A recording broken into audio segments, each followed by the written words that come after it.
Prihatin TV, suara prihatin rakyat.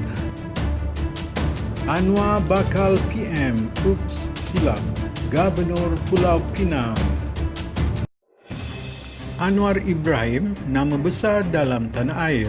Semua orang kenal Anwar, tanya apik, tanya aneh, tanya budak-budak pun pasti jawab kenal. Kami di Prihatin TV memang suka bermain dengan angka. Angka kali ini, seperti dalam thumbnail, adalah angka 10. 10 tahun lepas, 2010, isteri Mitalinya pernah melabelkannya sebagai satu anugerah Tuhan. Wan Azizah berpandangan jauh tanpa perlu pertolongan seorang pengembara masa. Ia benar anugerah Tuhan kepada Azizah, Nurul Izzah dan para pengikutnya. Jangan sekali-kali kalian menafikannya. Kerana anugerah Tuhan inilah maka 1. Azizah menjadi timbalan Perdana Menteri ke-12 dan adalah wanita pertama menjawat jawatan kedua tertinggi di Malaysia. Rekod Malaysia, suami isteri jadi TPM dan kedua-duanya dapat pencen TPM. 2. Anak mereka Nurul Izzah dapat karier sebagai seorang ahli parlimen dan bakal mewarisi Parti Keadilan Rakyat. 3. Mengangkat budak-budak reformasi jalanan 12 tahun lepas menjadi wakil rakyat, ahli yang berhormat, ahli majlis PBT, ahli perniagaan, menteri besar, exco kerajaan negeri, speaker DUN, menteri, timbalan menteri, jadi datuk, datuk seri dan banyak lagi. 4. Mengangkat golongan profesional dalam gelombang kedua dan mereka ini tidak pernah terlibat reformasi jalanan tetapi sekarang sudah jadi dominan. 5. PKR dapat memerintah dua negeri maju, Selangor dan Negeri Sembilan. 6. Terdapat kenaikan ketara kelompok B40 ke M40, malah ada ke T20 dengan penglibatan awal membela insan bernama Anwar Ibrahim melalui PKR. Senarai ini memang panjang kalau hendak diteruskan, tapi inilah pengorbanan insan bernama Anwar Ibrahim kepada keluarga dan pengikutnya. Ini kami orang luar akui. Dan janganlah sekali-kali pengikut-pengikutnya atau bekas pengikutnya menidakkannya kerana tanpa Anwar, siapalah anda hari ini? Beribu-ribu pengikutnya telah mengecapi semua ini. 1998, Anwar dilucutkan jawatan timbalan Perdana Menteri, ditendang keluar dari UMNO dan disumbatkan ke penjara. 10 tahun kemudian, 2008, Anwar pemangkin kecemerlangan PKR dalam PRU ke-12 dan dapat menakluki Selangor dan memungkinkan sekutunya menakluki 4 lagi negeri.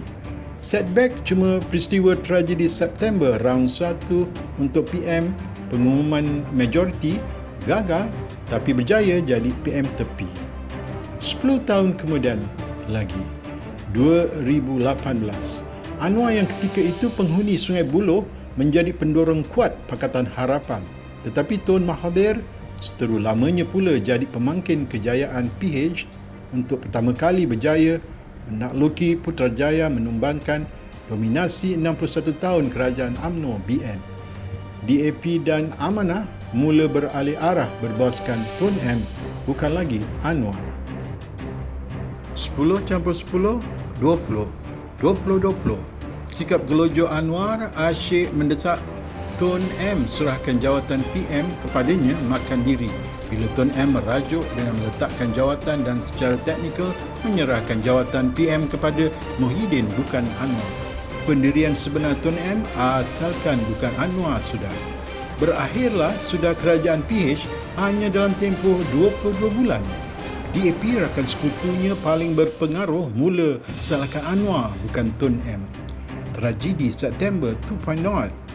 Terkini peristiwa tragedi September 2.0 muncul kembali, tetapi apakah penyebab, pendorong atau pencetus ke arah tragedi yang memalukan diri Anwar khususnya dan PKR amnya? Jawapannya tidak lain dan tidak bukan ialah dua parti yang berseteru sesama seni selama 54 tahun iaitu DAP dan UMNO.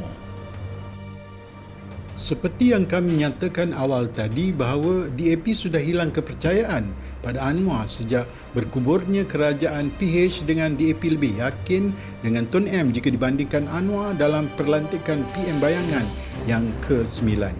DAP mahukan Tun M jadi PM9. Semula Anwar tolak. Tun M cadangkan pula Syafiee Apdal, lagi Anwar meroyan.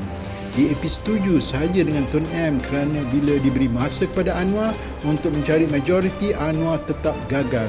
Ini semua cerita awal-awal pemerintahan Kerajaan Perikatan Nasional dan Anwar memendam rasa dan terus tercari-cari kerusi untuk dikumpulkan. Klimaksnya adalah semasa PRN Sabah dengan dilihatnya DAP lebih cenderung dengan kehendak Syafiee Apdal dengan bersetuju menggunakan logo warisan bagi melambangkan asimilasi tempatan, manakala Anwar tetap dengan egonya mahu gunakan lambang PKR sendiri sebagai menunjukkan dia masih bos PH. Apa yang lebih membakar kejantanan dan memalukan Anwar adalah semasa kempen PRN Sabah ini, Guan Eng telah kelihatan overboard dengan penegasan DAP bahawa Syafiee adalah calon PM ke-9, tiada kena-mengena dengan PRN Sabah. Kejantanan Anwar tercabar dan ahli-ahli PKR mula meroyan, dan demi membeli semula keyakinan Guan Eng, maka terjadilah peristiwa tragedi September 2.0 ini tanpa pengetahuan Guan Eng sendiri yang nyata terkejut dan marahkan Anwar kerana timing tak kena, sedangkan Guan Eng sedang fokus berkempen bersama Syafiee. Apa pula kaitannya dengan UMNO atau Zahid Hamidi, khadam Anwar satu waktu dahulu ini? Sebenarnya Anwar sudah berbau kesempatan ini dari awal terbentuknya Kabinet Muhyiddin tanpa penyertaan Zahid dan tanpa ditarik balik kes Zahid itu. Saat dan ketika itu Anwar sebagai bos lama Zahid telah mula berkira-kira, dan klimaksnya apabila Zahid mula goyang bila bosku telah dijatuhkan hukum, maka lambat laun gilirannya juga akan tiba. Sepantas kilat Zahid menarik UMNO keluar dari menjadi komponen parti dalam Perikatan Nasional, dan Anwar nampak dengan jelas gelagat bekas kadamnya yang mula berani terang-terangan mengutuk dan memperlekehkan Muhyiddin. Ketika ini Anwar dah masuk jarum dan banyak tawaran menarik buat Zahid menanti, antaranya menjanjikan mengurangkan kesesakan di Sungai Buloh dan banyak lagi. Malangnya, Zahid syok sendiri merasakan MP UMNO akan bersetuju dengan sentiasa menegaskan UMNO selalu dibuli parti lebih kecil iaitu Bersatu, tetapi perspektif MP UMNO yang lain berbeza dengan Zahid, kecuali beberapa kerat yang desperado. Malah pendirian mereka jelas iaitu sokong Anwar bermakna beri peluang kepada DAP berkuasa. Apatah lagi, permusuhan UMNO DAP dah menjangkau 54 tahun. Zahid pengecut bacol ini bukan macam Najib yang jati dirinya begitu kuat sekali. Apatah lagi dirinya telah dihukum bahana DAP dan PKR yang kuat memainkan sentimen 1MDB-nya tak lama dahulu. Akhirnya, untuk meredakan keadaan atau cover niat Presiden kota mereka adalah kenyataan tak logik dari Menteri UMNO sendiri menyatakan ini adalah taktik UMNO untuk mendesak mempercepatkan PRU 15. Sedangkan Satu Malaya dah tahu, sebab PM pun dah bagi tahu PRU 15 memang akan disegerakan, apatah lagi JRS telah menang PRN Sabah. Rumusannya, tragedi September 2.0 menjadi medan ulangan Anwar sebagai pengumum majoriti PM. Itu saja. Dan kita tunggu sahajalah ketibaan bulan September tahun-tahun berikutnya untuk tragedi September 3.0 dan seterusnya. Sebagai penutup bicara, kami tinggalkan anda dengan video Barwah untuk lihatkan kejantanan Anwar depan Tun M disaksi dan didengari dengan jelas oleh Mat G-String. Ups! Terlupa pula ramalan kami. Anwar akhirnya akan dilantik TYT Pulau Pinang 10 tahun dari sekarang. Tak percaya?